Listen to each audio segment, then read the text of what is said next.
చిన్న వయసులో తెల్ల జుట్టు ఎందుకు వస్తుందో తెలుసా? చిన్న వయసులో తెల్ల జుట్టు రావడానికి 7 కారణాలున్నాయి. మొదటిది, జన్యుపరంగా మీ కుటుంబంలో ఎవరికైనా చిన్న వయసులోనే తెల్ల జుట్టు వస్తే అది మీకు కూడా వచ్చే అవకాశం ఎక్కువగా ఉంటుంది. రెండవది, ఆహార లోపాలు అంటే విటమిన్ B12, ఐరన్, కాపర్ లోపాల వల్ల కూడా తెల్ల జుట్టు వస్తుంది. మూడవది, ఆక్సిడేటివ్ స్ట్రెస్ అంటే శరీరంలో ఉన్న హానికరమైన మూలకాలు జుట్టు మొదల్లో మెలానిన్ అంటే జుట్టుకు రంగు ఇచ్చే పదార్థం ఉత్పత్తి తగ్గిస్తుంది. అలాంటప్పుడు కూడా జుట్టు తెల్లబడుతుంది.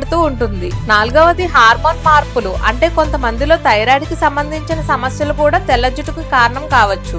ఐదవది, మానసిక ఒత్తిడి అంటే ఎక్కువ ఒత్తిడికి గురైనప్పుడు కూడా తెల్ల జుట్టు రావడానికి కారణం అవ్వచ్చు. ఆరవది, ఆటో ఇమ్యూన్ వ్యాధి చర్మానికి జుట్టుకి రంగు ఇచ్చే కణాలను మన ఇమ్యూన్ సిస్టమ్ తప్పుడు సంకేతాలతో దాడి చేసి నాశనం అయ్యేలా చేస్తుంది. దాంతో తెల్ల జుట్టు వస్తుంది. ఇంకా చివరిది, స్మోకింగ్ ఇంకా ఆల్కహాల్ తీసుకోవడం వల్ల శరీరంలో ఆక్సిడేటివ్ స్ట్రెస్ పెరగడం వల్ల తెల్ల జుట్టు వచ్చే అవకాశం ఉంటుంది. ఇంకా క్లియర్ గా తెలుసుకోవాలంటే డాక్టర్ ని సంప్రదించడం మంచిది. ఇలాంటి ఇంట్రెస్టింగ్ విషయాల కోసం ఛానల్ ని సబ్స్క్రైబ్ చేసుకోండి.